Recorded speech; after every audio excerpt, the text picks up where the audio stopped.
Hello friends, வணக்கம். Welcome to Eva சமையல். எல்லோரும் நல்லா இருக்கீங்களா? இன்றைக்கி நம்ம சேனலில் நம்ம வீட்டில் பெருந்தொல்லையாக இருக்கிற கரப்பாம்பூச்சி, பல்லி இதெல்லாம் ஒரே நைட்டில் நம்ம வீட்டில் இருந்து எப்படி அழிக்கிறது தான் பார்க்க போகிறோங்க.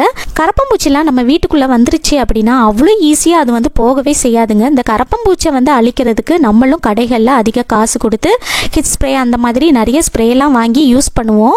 ஆனால் நம்ம வீட்டு பாத்ரூம்லலாம் கரப்பாம்பூச்சி தொந்தரவு இருக்கிறப்ப பாத்ரூமில் நம்மளால் ஸ்ப்ரே பண்ணி அதை வந்து அழிக்க முடியும். ஆனால் கிச்சனில் வந்து பார்த்தீங்கன்னா சமையல் பொருட்கள்லாம் வச்சுருக்கிறதுனால கிச்சனில் வந்து நம்ம ஸ்ப்ரே பண்ண முடியாது. சமையல் பொருட்களில் அந்த ஸ்ப்ரே பட்டுருச்சு அப்படின்னா அது வந்து நமக்கு பாய்சன் ஆயிரும். அதுவும் நம்ம வீட்டில் வந்து குழந்தைங்களாம் இருந்தாங்க அப்படின்னா நம்ம வந்து இதை ஸ்ப்ரே பண்ணுறதுக்கே ரொம்ப யோசிப்போம் இல்லையா?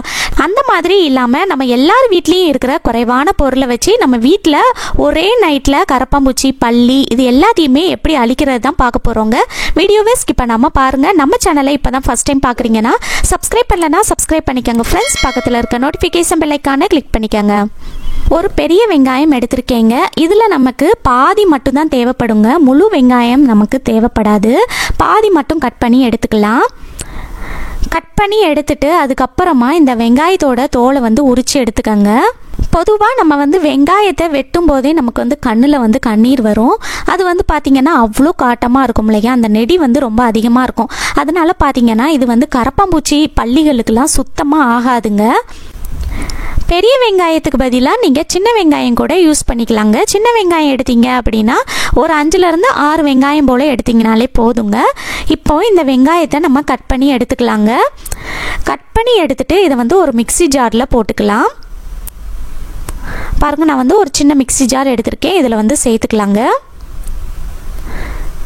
இப்போது அடுத்ததாக இதில் நம்ம என்ன சேர்க்க போகிறோம்னு பார்த்தீங்கன்னா ஆப்ப சோடா, அதாவது பேக்கிங் சோடா இருக்கு இல்லையா? நம்ம சமையலுக்கு பயன்படுத்துகிற ஆப்ப சோடா இதுதான் நம்ம வந்து சேர்க்க போகிறோம். இதில் வந்து 1 ஸ்பூன் அளவுக்கு எடுத்து சேர்த்துக்கலாங்க. இந்த பேக்கிங் சோடா வந்து பார்த்திங்கன்னா கரப்பாம்பூச்சிகளுக்கு சுத்தமாக ஆகாதுங்க. இப்போது அடுத்ததாக இது கூட நம்ம பேஸ்ட்டு சேர்க்க போகிறோம். நீங்கள் என்ன பேஸ்ட் யூஸ் பண்ணுறீங்களோ எது வேணாலும் சேர்த்துக்கலாம். நான் வந்து சென்சோடைன் எடுத்திருக்கேங்க. காலையில் நீங்கள் ப்ரெஷ் பண்ணுறதுக்கு எடுப்பீங்க பார்த்தீங்களா? அந்த அளவுக்கு மட்டும் நீங்கள் சேர்த்திங்கனாலே போதுங்க. பாருங்கள், நான் இந்த அளவுக்கு தான் சேர்த்துருக்கேன். இப்போ இதை நம்ம நல்ல பேஸ்ட்டாக அரைச்சி எடுத்துகிட்டு வந்துடலாங்க. இப்போ பாருங்கள், நான் வந்து அரைச்சி எடுத்துகிட்டு வந்துட்டேன். இந்த மாதிரி நல்ல பேஸ்ட்டாக அரைச்சி எடுத்துக்கங்க. இப்போது அடுத்ததாக இது கூட நம்ம வந்து ஒரே ஒரு பொருள் சேர்க்க போகிறோங்க. இந்த பொருள் வந்து உங்கள் வீட்டில் பல்லி தொந்தரவு ஜாஸ்தியாக இருக்குது அப்படின்னா நீங்கள் வந்து அது சேர்த்துக்கங்க. பல்லி தொந்தரவு இல்லை, எங்கள் வீட்டில் கரப்பாம்பூச்சி தான் ஜாஸ்தியாக இருக்குது அப்படின்னு நினச்சிங்கன்னா நீங்கள் இதை மட்டுமே யூஸ் பண்ணிக்கலாம். பல்லி ஜாஸ்தியாக இருந்துச்சுன்னா இது கூடவே நம்ம வந்து டெட்டால் சேர்க்க போகிறோங்க. நான் வந்து இந்த மாதிரி ஒரு பெரிய டப்பா டெட்டாலில் வந்து நான் வந்து பெரிய மூடியாக இருக்கிறதுனால பாதி மூடி டெட்டால் எடுத்திருக்கேங்க. இந்த மிக்ஸி ஜாரில் நம்ம வந்து சேர்க்க வேண்டாம். டெட்டால் சேர்த்தோன்னா இதில் வந்து ஒரு மாதிரி வாடை அடிச்சுக்கிட்டே இருக்கும். அதனால் இந்த மாதிரி ஒரு பவுலில் வந்து ட்ரான்ஸ்ஃபர் பண்ணிவிட்டு இதில் வந்து நம்ம டெட்டால் சேர்த்துக்கலாம். உங்கள் வீட்டில் சின்ன டப்பா டெட்டால் வச்சுருக்கீங்கன்னா நீங்கள் ஒரு மூடி அளவுக்கு டெட்டால் சேர்த்துக்கங்க.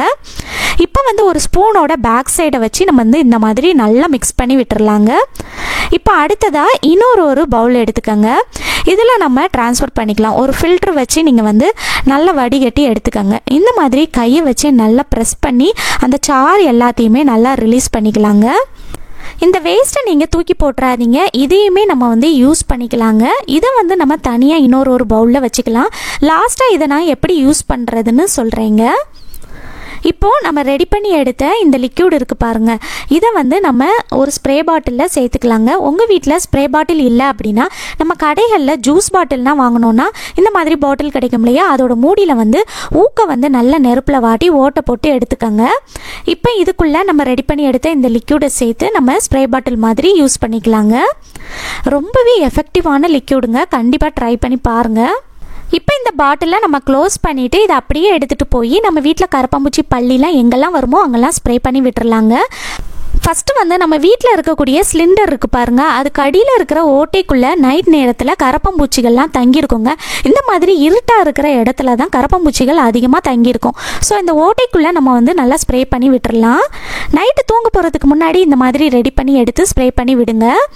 அதுக்கப்புறமா பார்த்தீங்கன்னா நம்ம வீட்டில் இருக்கக்கூடிய கிச்சன் ஸ்டவ் இருக்குது பாருங்கள், அதிலெல்லாம் கரப்பாம்பூச்சி, பல்லி நடமாட்டம்லாம் ஜாஸ்தியாக இருக்குங்க நைட் நேரத்தில். ஸோ நம்ம கிச்சன் ஸ்டவ்வை வந்து தூங்க போகிறதுக்கு முன்னாடி நல்லா க்ளீன் பண்ண ஆனதுக்கப்புறமா இதுக்கு மேலே ஒருக்கா நல்லா ஸ்ப்ரே பண்ணி விட்டுட்டு நீங்கள் தூங்க போயிருங்க. காலையில் நீங்கள் வந்து மெதுவாக எழும்பி வந்ததுக்கப்புறமா ஒரு துணியில் தண்ணியை நினச்சி அப்படியே தொடச்சி எடுத்துட்டிங்கனாலே போதுங்க. அடுத்ததாக நம்ம வீட்டில் வந்து நைட்டு நேரத்தில் கிச்சன் சிங்க் இருக்குது பாருங்கள், அதுக்கு அடியில் இருக்கிற பைப்லைன் வழியாக கரப்பாம்பூச்சி மற்ற பூச்சிகள்லாம் வருங்க. நீங்கள் தூங்க போகிறதுக்கு முன்னாடி கிச்சன் சிங்கில் இருக்கிற பாத்திரம் எல்லாத்தையுமே நல்லா கழுவிட்டு தூங்க போயிருங்க. பாத்திரத்தை நம்ம அப்படியே போட்டுட்டு தூங்க போனோம் அப்படின்னா இந்த ஓட்டை வழியாக நிறைய கரப்பாம்பூச்சி நம்ம வீட்டுக்குள்ளே வந்துருங்க. ஸோ முடிஞ்ச வரைக்கும் தூங்க போகிறதுக்கு முன்னாடி பாத்திரத்தை கழுவி வச்சுருங்க. ஒருவேளை உங்களுக்கு வந்து டயர்டாக இருக்குது கழுவ முடியல அப்படின்னா ஏதாவது ஒரு பெரிய பக்கெட்டில் வந்து பாத்திரத்தை போட்டுட்டு நீங்கள் வந்து அதை வந்து மூடி வச்சுருங்க. ஏதாவது ஒரு துணியோ அல்லது ஏதாவது ஒரு பிளேட்டை வச்சு மூடி போட்டுருங்க. இந்த மாதிரி செய்கிறப்ப பார்த்தீங்கன்னா கரப்பாம்பூச்சி வராமல் பார்த்துக்கலாம். இந்த ஓட்டைக்குள்ளே நம்ம நல்லா ஸ்ப்ரே பண்ணி விட்டுடலாம். இந்த மாதிரி ஸ்ப்ரே பண்ணுறப்ப கரப்பாம்பூச்சி எதுவுமே நம்ம வீட்டுக்குள்ளே வராமல் பார்த்துக்கலாங்க. அடுத்ததாக நம்ம வீட்டில் இருக்கிற பாத்ரூம் சிங்க் இருக்குது பாருங்கள், அதில் இருக்கிற ஓட்டைக்கு அடியில் இருக்கிற பைப்லைன் வழியாகவும் கரப்பாம்பூச்சி மற்ற பூச்சிகள்லாம் வருங்க. அது வராமல் இருக்கிறதுக்கு இதுக்குள்ளேயுமே நம்ம வந்து நல்லா ஸ்ப்ரே பண்ணி விட்டுடலாம். பாத்ரூம் சிங்கில் மேலே இந்த மாதிரி ஓட்டை இருந்துச்சுன்னா அதுக்குள்ளேயுமே நீங்கள் வந்து ஸ்ப்ரே பண்ணி விட்டுருங்க. இந்த மாதிரி செய்கிறப்ப இது வழியாகவும் கரப்பாம்பூச்சி மற்ற பூச்சிகள்லாம் நம்ம வராமல் பார்த்துக்கலாம்.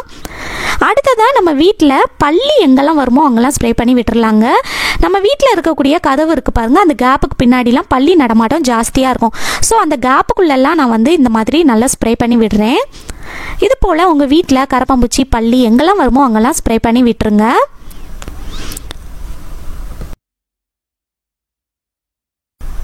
அடுத்ததாக நம்ம வீட்டில் இருக்கிற பீரோ இருக்குது பாருங்கள், அதுக்கு பின்னாடி இருக்கிற கேப்புக்குள்ளே பள்ளி நடமாட்டம்லாம் இருக்குங்க.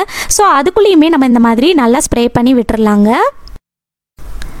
அடுத்ததாக நம்ம வீட்டில் வந்து பாத்ரூமில் வந்து மேலே இந்த மாதிரி ஒரு ஓட்டை இருக்குங்க, அது வழியாகவும் பள்ளி வருங்க. அது வராமல் இருக்கிறதுக்கு நான் வந்து இந்த ஓட்டைக்குள்ளேயுமே ஸ்ப்ரே பண்ண போகிறேங்க. இது போல் உங்கள் வீட்டில் பள்ளி தொந்தரவு எங்கெல்லாம் ஜாஸ்தியாக இருக்கோ அங்கெல்லாம் நீங்கள் வந்து ஸ்ப்ரே பண்ணி விடலாம். ஜன்னல்லாம் ஓப்பன் பண்ணி வச்சுருந்தீங்கன்னா ஜன்னல் வழியாகவும் பள்ளிலாம் வருங்க. ஸோ அந்த மாதிரி இருக்கிறப்ப நீங்கள் ஜன்னலுக்கு வெளியும் கூட நீங்கள் வந்து ஸ்ப்ரே பண்ணி விடலாம்.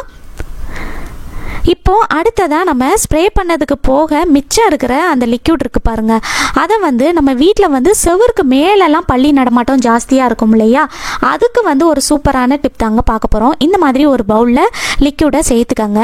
இப்போ அடுத்ததாக நான் வந்து இந்த மாதிரி ஒரு மாப் எடுத்திருக்கேங்க. மாப் அல்லது உங்கள் வீட்டில் ஒட்டடை குச்சி இருந்துச்சுன்னா நீங்கள் அதை கூட யூஸ் பண்ணிக்கலாம். உங்கள் வீட்டில் ஏதாவது பழைய சாக்ஸ் இருந்துச்சுன்னா நீங்கள் வந்து அதை யூஸ் பண்ணிக்கலாம். அல்லது இந்த மாதிரி க்ளீன் பண்ணுறதுக்கு நீங்கள் பழைய துணி ஏதாவது வச்சுருப்பீங்க இல்லையா, அந்த மாதிரி பழைய துணி இருந்துச்சுன்னா எடுத்துக்கங்க. எடுத்துட்டு இந்த மாதிரி அந்த மாப்போட மேலே வச்சு நல்லா டைட்டாக நம்ம வந்து கெட்டி விட்டுறலாம்.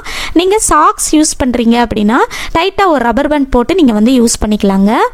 இந்த மாதிரி நல்லா டைட்டாக நீங்கள் வந்து முடிச்சு போட்டு எடுத்துக்கங்க. முடிச்சு போட்டு எடுத்துட்டு இதை வந்து இந்த மாதிரி நம்ம ரெடி பண்ணி எடுத்த லிக்யூடில் வந்து நல்லா முக்கி லைட்டாக பிழிஞ்சு எடுத்து நம்ம வீட்டில் செவரில் மேலே எல்லா பக்கமும் நம்ம வந்து இந்த மாதிரி நல்லா தேய்ச்சி விட்டுறலாங்க. இது போல் நம்ம வந்து எல்லா பக்கமும் சுற்றி நல்லா தேய்ச்சி விடும்போது பார்த்திங்கன்னா ஏதாவது ஒட்டடை படிஞ்சிருந்தாலும் அது எல்லாமே போயிடுங்க, ஒட்டடை பூச்சியுமே வராதுங்க. இந்த மாதிரி நம்ம தேய்ச்சி விடுறப்ப இதோட ஸ்மெல் வந்து ரொம்ப நாளைக்கு அந்த இடத்துல இருந்துக்கிட்டே இருக்குங்க. அதனால பார்த்திங்கன்னா பள்ளி வந்து நம்ம வீட்டு பக்கம் வரவே செய்யாதுங்க. நம்ம வீட்டில் இருந்தால் கூட அது எல்லாமே தலை தெறிக்க ஓடிடுங்க. இந்த வாடைக்கே கண்டிப்பாக ட்ரை பண்ணி பாருங்கள்.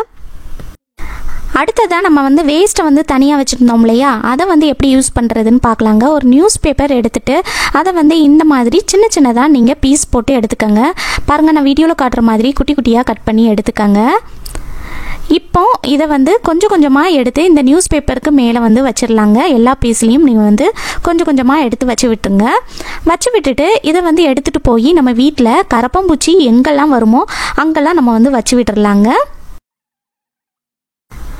ஃபஸ்ட்டு வந்து நம்ம வீட்டில் வந்து பருப்பு மசாலா பொருட்கள் இதெல்லாம் பார்த்திங்கன்னா செல்ஃபில் வந்து ஸ்டோர் பண்ணி வச்சுப்போம் இல்லையா, அதிலெல்லாம் கரப்பாம்பூச்சி பள்ளி நடமாட்டம்லாம் இருக்குங்க. அதிலெல்லாம் ஒன்று ஒன்று எடுத்துகிட்டு போய் வச்சு விட்டுருங்க. அடுத்ததாக நம்ம வீட்டில் வந்து கிச்சன் ஸ்டவ் இருக்குது பாருங்கள், அதுக்கு மேலே ஸ்ப்ரே பண்ணி விட்டோம். கிச்சன் ஸ்டவ்வுக்கு அடியிலையுமே பார்த்திங்கன்னா கரப்பாம்பூச்சி பள்ளி நடமாட்டம்லாம் இருக்குங்க. ஸோ அதுக்கு அடியிலையும் நம்ம வந்து ஒன்று எடுத்து வச்சு விட்டுறலாம். இது போல் உங்கள் வீட்டில் எங்கெல்லாம் கரப்பாம்பூச்சி நடமாடுமோ அங்கெல்லாம் எடுத்து வச்சு விட்டுருங்க. அடுத்ததாக நம்ம வீட்டில் வந்து அவன்லாம் வச்சுருந்தோம் அப்படின்னா அந்த அவனுக்கு அடியில், கிரைண்டருக்கு அடியில், ஃப்ரிட்ஜுக்கு அடியில் இதிலெல்லாம் நீங்கள் வந்து ஒன்று ஒன்று எடுத்து வச்சு விட்டுருங்க. இந்த மாதிரி எங்கெல்லாம் வருமோ அங்கெல்லாம் வச்சு விட்டுட்டீங்க அப்படின்னா கரப்பாம்பூச்சி பல்லிலாம் ஒரே இரவில் காணாமல் போயிடுங்க. கண்டிப்பாக ட்ரை பண்ணி பாருங்கள். இந்த வீடியோ உங்களுக்கு ரொம்பவே யூஸ்ஃபுல்லாக இருந்திருக்கும்னு நினைக்கிறேன் ஃப்ரெண்ட்ஸ். பிடிச்சிருந்தா லைக் பண்ணி ஷேர் பண்ணிக்கோங்க. நம்ம சேனல் இப்போ தான் ஃபஸ்ட் டைம் பார்க்குறீங்கன்னா சப்ஸ்கிரைப் பண்ணலன்னா சப்ஸ்கிரைப் பண்ணிக்கோங்க. பக்கத்தில் இருக்க நோட்டிஃபிகேஷன் பெல் ஐக்கானை கிளிக் பண்ணிக்கோங்க. தேங்க்யூ.